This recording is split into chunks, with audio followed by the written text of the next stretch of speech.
So Ninja Gaiden news. Here's the weird thing. I didn't realize how much this game was struggling. We'll check the Steam numbers right now. The peak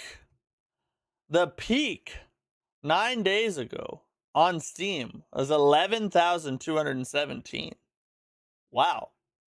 I thought that I thought it was much higher than this. Right now, well, let's refresh this. Let's see how many players. How many players in this round? There's 1,753 players playing right now, and it's sitting at an 88% with 4,000 reviews. So it's reviewing fairly well. The question is, why aren't people playing it? And then you have indie games like Megabonk, and then there's one here recently that just came out. What's that one called? It's Duck something. It's like a escape from Duckov. It's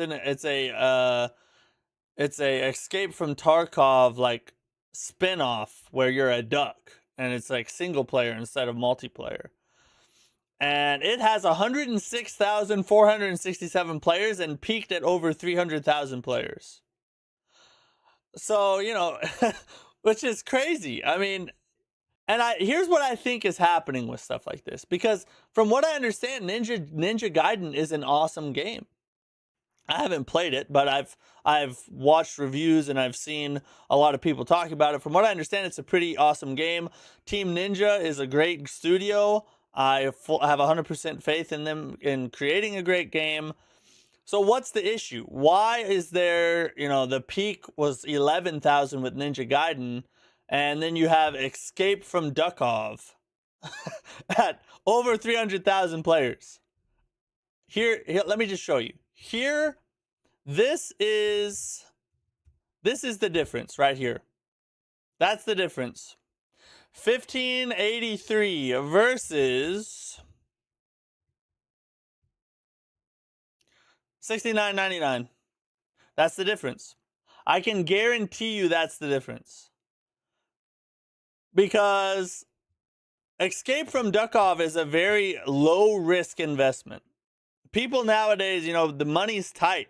People are looking at luxury items like video games, and they're thinking to themselves, what is the chance that I'm going to like it? Because if I don't like it, I wasted $70. Versus Escape from Duckov, if I don't like that, I wasted $15. A little over $15.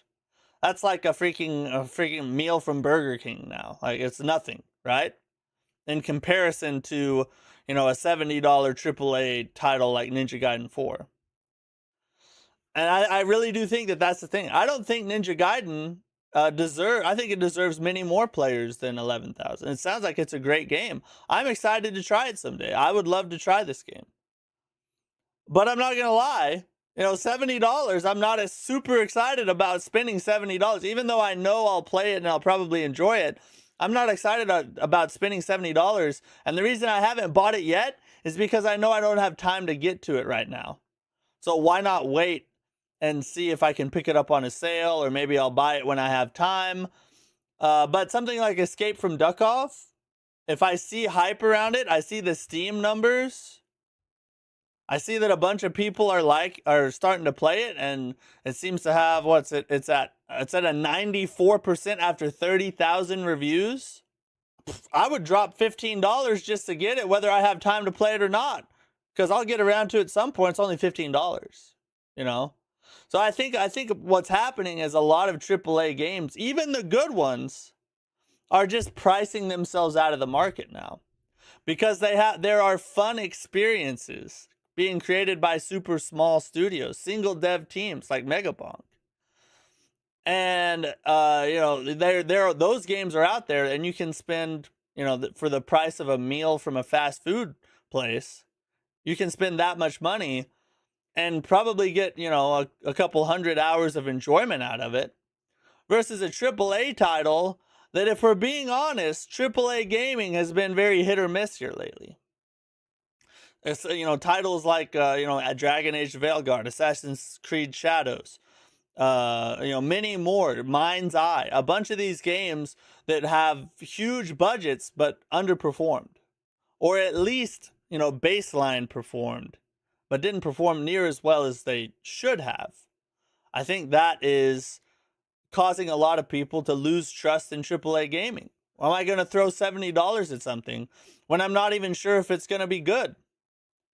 When I can spend $15 on something that I'm pretty sure is going to be pretty good.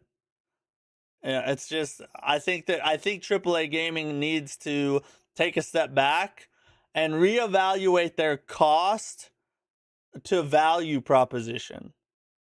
They are spending too much money and charging too much money because of it.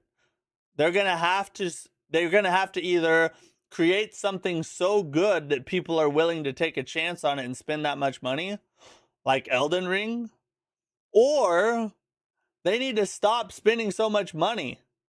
Make something, maybe don't have crazy ray tracing, eye tracking, whatever.